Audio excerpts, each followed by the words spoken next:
On dark, pre-dawn streets, illuminate the lights of those whose lives depend on hard work. How many days a week are you doing this? 5. 5 days a week? Yeah. It's early. Every time this time of morning? Early starts? Yeah, no, I've been here since about 4:20. Liz Wright is 65 years old. She has known tough times before. You always worked? Yeah, I need to bring money in.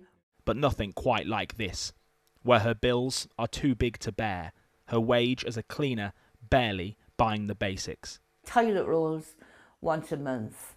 The next month it'll be the soap powder, and the next month it'll be the coffee, where once upon a time you just went out and bought. On good weeks, Liz gets the bus into work. On bad weeks, she has to walk, unable to afford the daily £4 fare. Now you're cutting your cloth again, aren't you? To make sure you've got what you need and not what you want. Today, she has the money, but the good weeks occur less often now. We meet Liz after her shift. The big worry, keeping her awake at night, is her new energy bill, which has just doubled. You go in your account and it's £253 the one of a month. Can you afford that? Where am I going? Well, I can't know. I've never been in debt I've never had any worries with me. Any bill. Are you worried about any of this?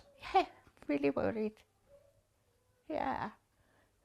I don't want to burden my family. My daughter comes once a fortnight for something to eat, and she has to bring the food. What change have you already made to try and cut back? I've changed everything.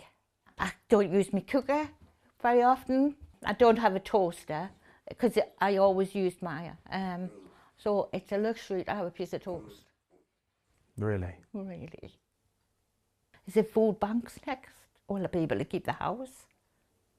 Did you ever think you'd be in that position? No, never. Never in this position.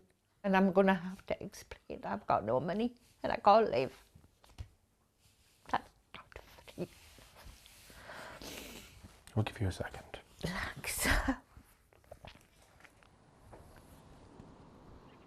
This is the Meadowell estate in North Shields.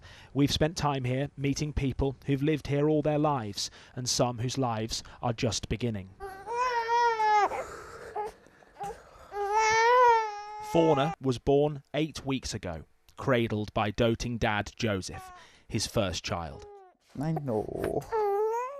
He and his girlfriend knew money would be tight, but just as their daughter arrived, a chronic pain condition forced Joseph to give up his job. How tight has the money situation been for you guys? It's been pretty hard. You run out of money to try and get the formulas and stuff like that you need, especially when you're on universal credit. But that's not all. They moved into this flat 4 weeks ago to find the gas supply switched off. The previous tenant had stopped paying their bills. So that's just freezing. Yeah, no gas means no hot water, no heating. The supplier won't turn it back on, new suppliers aren't taking on new customers, and this family are enduring the consequences. We have to keep her wrapped up with her thick blanket just to try and keep her from not having a face cold and stuff. It just gets to a point where you don't know what to do anymore. All they have is this electric heater donated by family. This little thing here. Yeah, we have to put it in whichever room that the baby's in just to keep her warm. And this, I take it, isn't cheap. Not that. But it's also, I mean, what can that do for an entire flat? And then there's the lack of any hot water. Ice cold.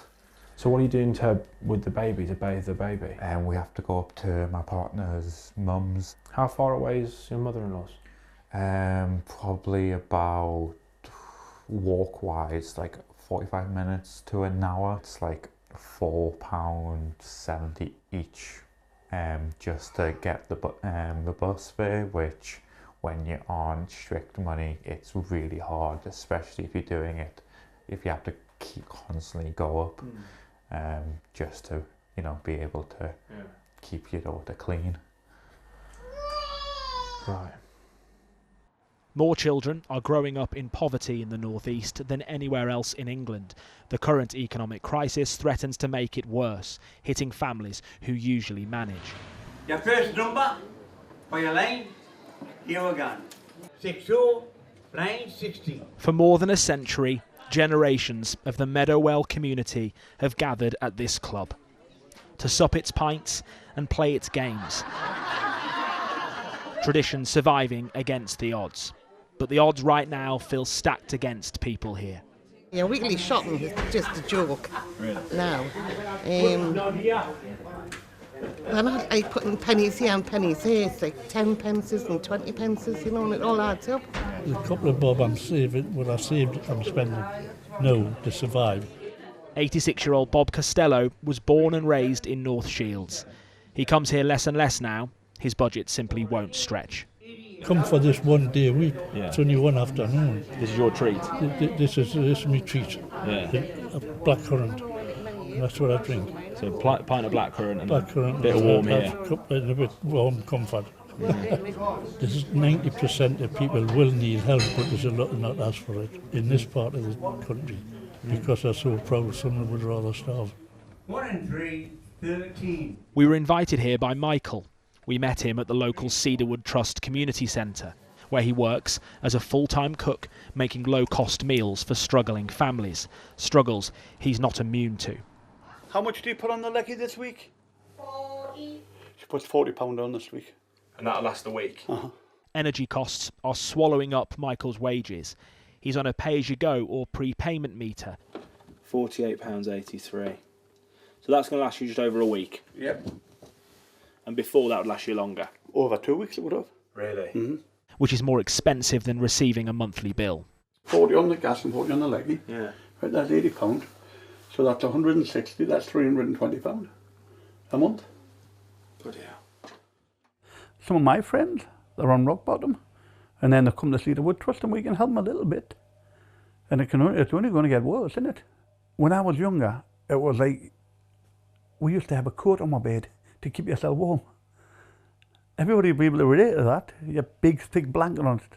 And that's what it might end up being like, because you can't put your electricity and you can't keep your gas going. One for gas and one for electricity. Right, can you put us 20 on each, please? 20 on each? Yeah. People spending more on bills means less is spent elsewhere in this community. There's 4 shops on this estate. Shaka has owned his for 30 years, but it's quieter now, and the price of his stock is becoming unaffordable. Before I was spending £10,000, now I'm spending about £16,000 because of the price. Do you worry about your business here? Do you worry? Yeah, of course. Of course. If it carries on like that, I think possibility it might not cover itself end of the day. You might close? Yeah, we will shut it. We'll definitely shut it. How do you feel about that? Ooh, sad.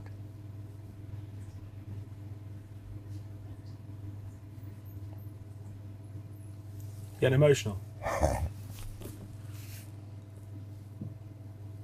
Tell you love this community, that this is your home. Yeah.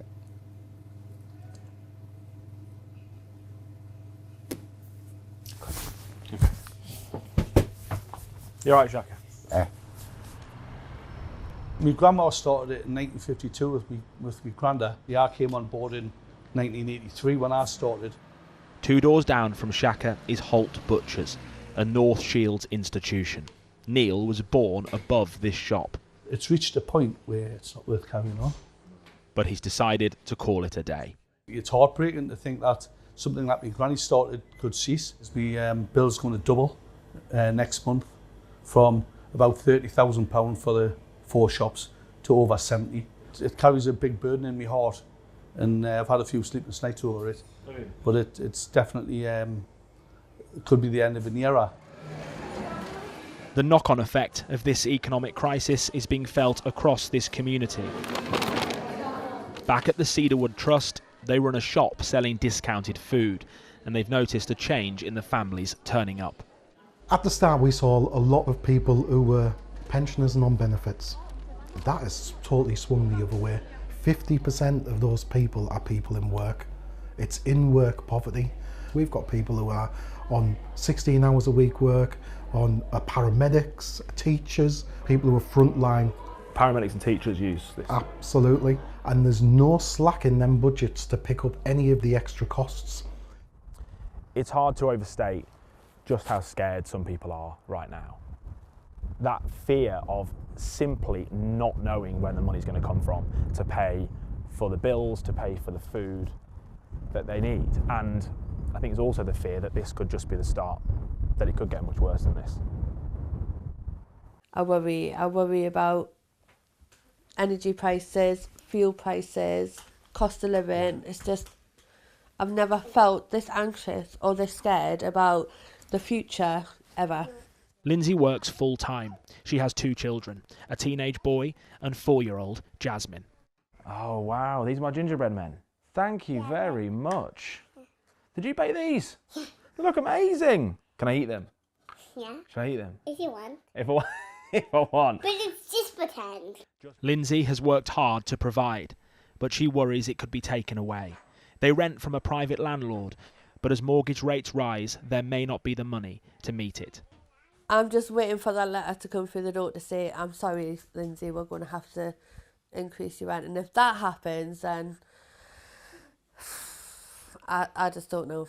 What else can I do that I'm not doing now? It's either I eat, my children eat, and we're cold, or we stay warm and have bumbling bellies. Like, I don't want to have to make that choice.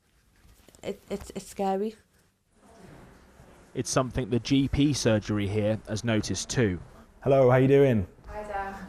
It's having an impact on people who haven't previously struggled. I had a patient the other week who started them on some antidepressants and was a review appointment to see how they'd got on, and they hadn't been able to afford to pick them up because they literally hadn't been able to afford the prescription charge. And are you worried about the long-term impact all of this has? Yeah, definitely. I think some of these problems are they're going to last for generations, which is a real concern. You know, we know that parental mental health problems have an impact on children. We know that actually, you know, if you've had a family member commit suicide, your risk of it is much higher. Back on the estate, we meet Sam. He's on universal credit, but the money he's receiving isn't keeping up with his bills. And this figure here, that's basically what you're living on. Yeah, that's what I'm living on at the moment. He receives £324 a month. He's in rent arrears and is facing the prospect of eviction. I'm struggling as it is. I can't afford to struggle more than I am now. That would just be unthinkable. You know, sometimes you don't even know what your action will be. And Sam is nervous of reports the government may make a real terms cut to benefits next year. How would you feel if the government were to do that? That would be catastrophic, because they don't really know what is going on. Cutting it back would really send people to the tip, you know, tip people over. Some in this community are doing their best to make sure that doesn't happen. Just me, John. In his spare time, Michael delivers meals to people he knows are going without. Put them over here, John. Those without a lot giving to others what little they have left. But how many others will go short in the long winter ahead?